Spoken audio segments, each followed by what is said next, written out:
Барлықтарыңызға сәлем. Бүгін сіздерге медовиктің, яғни балды торттың рецептімен бөлісемін. Бұл рецепт кондитерлердің кәдімгі заказға дайындап жүрген торты, сондықтан видеоны тамашалап, міндетті түрде жасап көріңіз.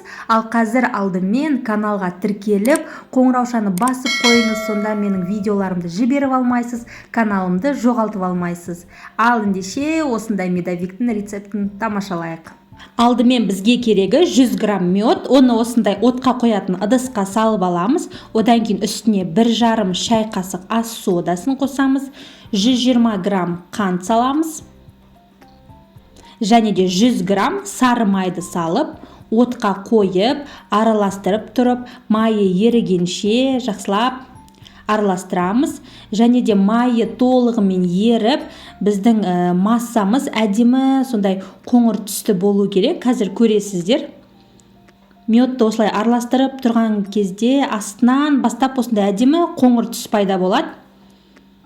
Міне осындай әдемі қоңыр түс болған кезде сіздің массаңыз ұлғаяды. Сол кезде отты сөндіріп, массамызды бөлек бір ыдысқа құйып аламыз, тезірек суы үшін. Өйткені бұның үстіне қазір жұмыртқа саламыз, сондықтан жұмыртқа пісіп қалмау үшін суытып аламыз. Шамалы суыған кезде 3 жұмыртқаны біртіндеп қосамыз, бір-бірлеп салып, аз-аздан араластырып тұрамыз.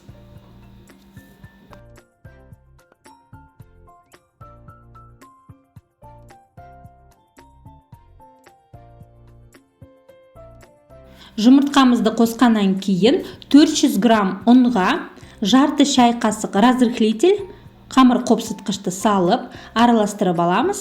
Енді осы құрғақ массамызды үстіне бірден салып, араластырып, қамыр жасаймыз.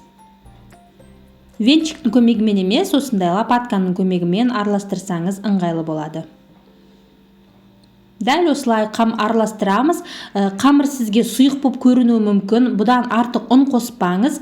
Бетін жауып холодильникке қойғанда қамырыңыз қатайып жұмыс істеуге ыңғайлы болады. Бетін жапқан кезде осылай в контакт дейді ғой, бір-біріне тигізіп, осылай жауып қоямыз, беті кеуіп қалмау үшін. Енді холодильникке салып қоямыз. Оған дейін біздің қайналмалы крем, яғни заварной крем дейді ғой, дайындаймыз. Ол үшін 2 жұмыртқаға 180 грамм қант саламыз. Шамалы араластырып, 30 грамм жүгері крахмалын саламыз. Оны да араластырамыз. Және де 400 мл сүтімізді алдымен шамалы құйып, осылай араластырып аламыз. Біркелкі масса болу үшін. Одан кейін қалған сүттің барлығын құйып, енді осы массамызды отқа қоямыз. Отқа қойып, осылай араластырып тұрыңыз, себебі түбі жабысып, қатып қалып, одан кейін сіздің креміңізден күйген дәм шығатын болады. Түбі күйіп кетпеуін қадағалаңыз. Осылай араластырамыз, біздің креміміз осылай қою болған кезде оттың астын сөндіреміз. Енді осы дайын қайнатылған кремімізді бөлек ыдысқа қоямыз, тезірек суы үшін. Бұл кремнің де бетін тигізіп жауып, толығымен кәдімгідей суығанша дейін холодильникке қойып қоямыз. Міндетті түрде толығымен суы керек, жылы болып тұрмау керек, кәдімгідей салқындап суы керек. Оған дейін біздің қамырымыз да холодильникте тұрып, әдемі осындай болды, жұмыс істеуге дайын. Енді столдың үстіне шамалы ұн сеуіп, қамырымызды түсіріп аламыз.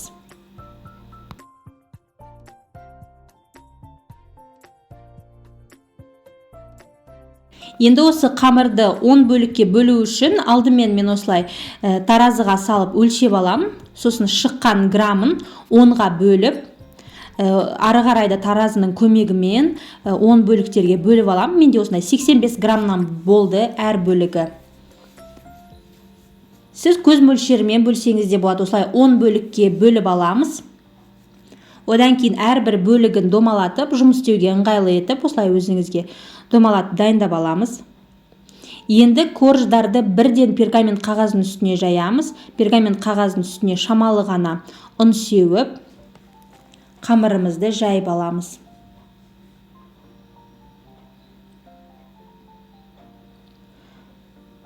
Осылай жақсылап жаямыз. Егер сіздің қамырыңыз оқтауға жабысатын болса, бетіне шамалы ғана ұн сепсеңіз болады. Көп ұн сеппеңіз, өйткені қамыр қап-қатты болып қалады. Осылай оқтаудың көмегімен бір қолыңызбен ұстап тұрып, бір қолмен оқтаумен осылай жайып аламыз. Және де менің тортымның диаметрі 20 сантиметр. Мен сондай 20 сантиметрлік кольцомен кесіп алдым. Егер сіздің тортыңыз диаметрі кішірек, биік болсын десеңіз, осындай 20-18 сантиметр қылып кесуге болады. Ал егер керісінше диаметрі үлкен, торт қатты биік болмасын десеңіз, онда 10 корж емес, 8 коржға, 7 коржға бөліп, диаметрін 24 солай үлкейтсеңіз болады. Осылай кольцомен кесіп, шетіндегі қалғандарын алып аламыз. Ол бізде артынан біздің тортымыздың бетін қаптауға керек болады. Оны бөлек қойып отырыңыз осылай. Дәл осылай барлық қамырымызды жаямыз, және де әрбір қамырды 180 градус қызып тұрған, міндетті түрде қызып тұрған пеште 3-5 минутта пісіреміз. 3 немесе 5 минут болуы сіздің пешіңізге байланысты. Тестаңыз кәдімгідей қызарған кезде уже алып тастай беруге болады. Міне осындай түс болған кезде сіздің корждарыңыз пісті деген сөз. Мен осы видеода барлығын толығымен әдейі кеспей көрсеттім. Осындай 2 пергамент қағазын ғана қолдандым. Біреуіне жайып, біреуі пісіп жатқан кезде екіншісінің коржын түсіріп, дәл сол қағаздың үстіне қалғанында жайып, солай пісіре бердім. Яғни кезек-кезек 2 пергамент қағазын кезек-кезек салып отырдым. Сіз бір қамырды жайып болғанша, сіздің духовкадағы коржыңыз міндетті түрде уже пісетін болады. Өйткені корждар өте тез піседі. Және де қамыр жұмыс істеуге өте ыңғайлы. Егер қамырыңыз жабысып жайылмай жатса, қайтадан жинап жая беруге болады, ештеңе етпейді. Бетіне аз-аздан ұн сеуіп қойсаңыз да болады, егер қатты жабысып кетсе. Ал егер жабыспаса, ұнды сеппеңіз. Және де шетінен жиналып отырған қамырдан артынан тағы да бір корж жасауға болады. Ары қарай видеоны тамашаласаңыз көрсетемін.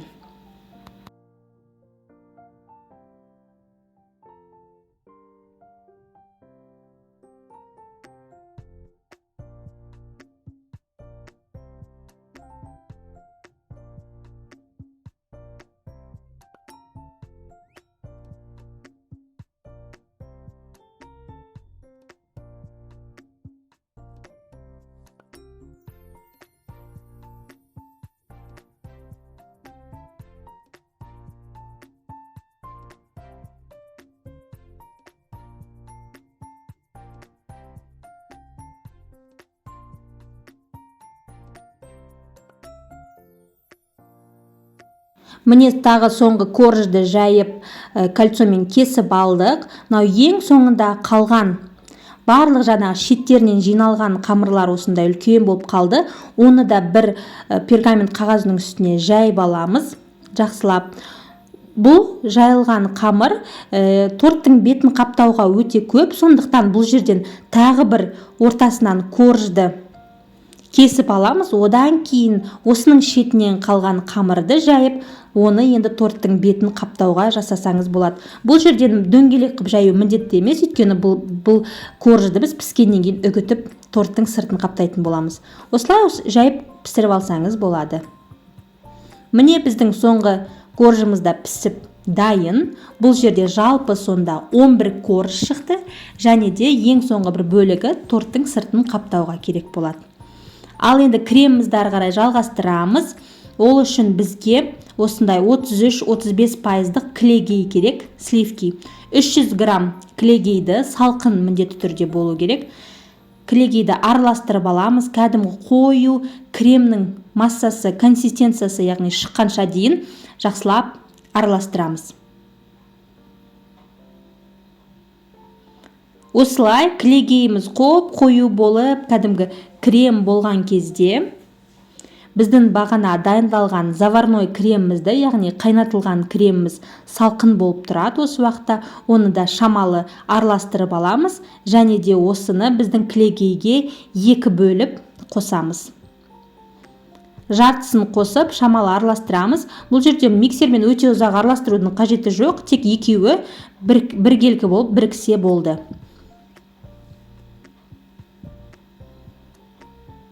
Осылай жартысын, одан кейін қалғанын да салып, араластырамыз. Сол кезде бізде сондай өте дәмді, воздушный, прям жеп жеңіл сондай креміміз дайын болды.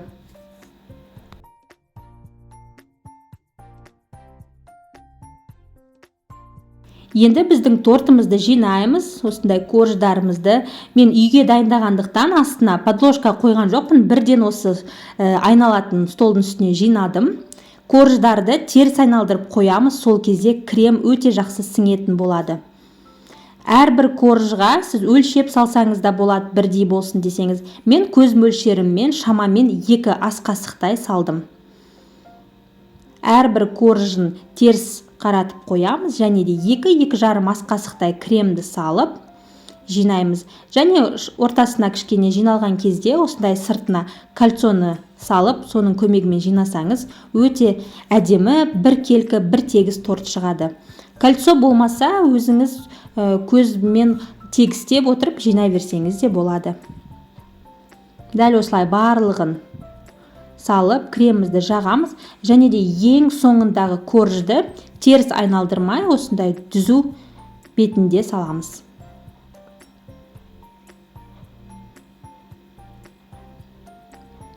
Міне ең соңғы коржды теріс айналдырмай осылай саламыз, оның бетіне де шамалы крем жағып қоямыз. Кішкене кольцомызды қысып, формасын тегістейміз, және де әрбір коржды салған кезде қатты баспай, кішкене шамалы қолмен орта жағын осылай басып қойсаңыз, теп-тегіс болады тортыңыз. Енді осы дайындалған, жиналған торттың бетін жауып, 3-4 сағатқа холодильникке қоямыз. Оған дейін бағана бір коржды үгітіп аламыз, және де бетіне декор жасағыңыз келсе, мен жасаған декорым осындай ақ шоколад қолдандым. Шамамен 80 грамм шоколадқа осындай бір ас қасық сұйық май құйып, микроволновкада ерітіп алдым. Осыған кішкене сары краситель қосып араластырдым. Содан кейін андай ыдыстардың сыртын орайтын болады ғой, пузырчатая пленка дейма, осындай. Соның ана пузыректарын бетіне жоғарға қаратып, осылай шоколадыңызды үстіне құйып, осылай кез келген формада жайып қоямыз. Бұдан мен бұл балды торт болғандықтан аралардың ұясына ұқсатқым келді. Сол үшін осылай шоколадты жайып, морозильникке қойып қоямыз. Біздің тортымыз дайын болғаннан кейін кольцосынан шешіп, кольцода байқасаңыздар, кремдер қалды ғой. Дәл сол кремдерді, және де ыдысымызда шамалы крем қалса, осылай шеттерін тегістеу үшін ғана көп крем керек емес. Өйткені біз бұл жерде сыртына қазір үгітілген корждарымызды себеміз. Солар жабысып тұру үшін осылай шамалы креммен ғана сыртын қаптап шығамыз. Және де біздің үгітілген коржымызды толығымен бетіне, жан жағына, барлығына бір келкі етіп осылай жабыстырып шығамыз.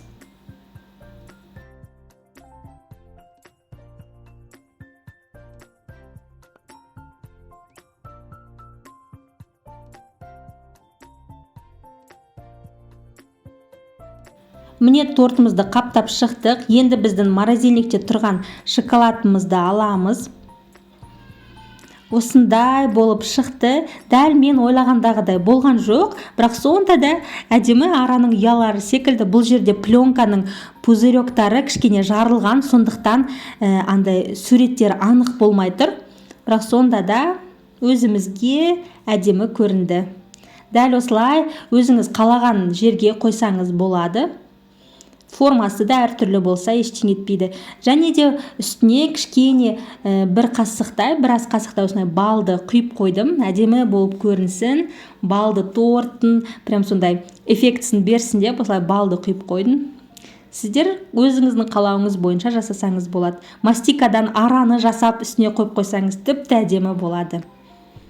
Осымен тортымыз дайын. Қазір кесіп көрсетейін. Өте нәзік, өте жұмсақ болып кесіледі. Көріп тұрғандарыңыздай, пышақты жай бір басқан кезде торттың ішіне прям күшті болып кіріп кетеді пышағыңыз. Міне осымен тортымыз дайын. Кремі аз деп ойламаңыз, аз болып көрінгенмен ол жақсы сіңген, тортыңыз андай құрғақ болмайды, өте сочный болып шығады. Жасап көріңіздер. Видео ұнаса лайк басып, комментарий қалдыруды ұмытпаңыз. Назарларыңызға рахмет. Сау болыңыздар.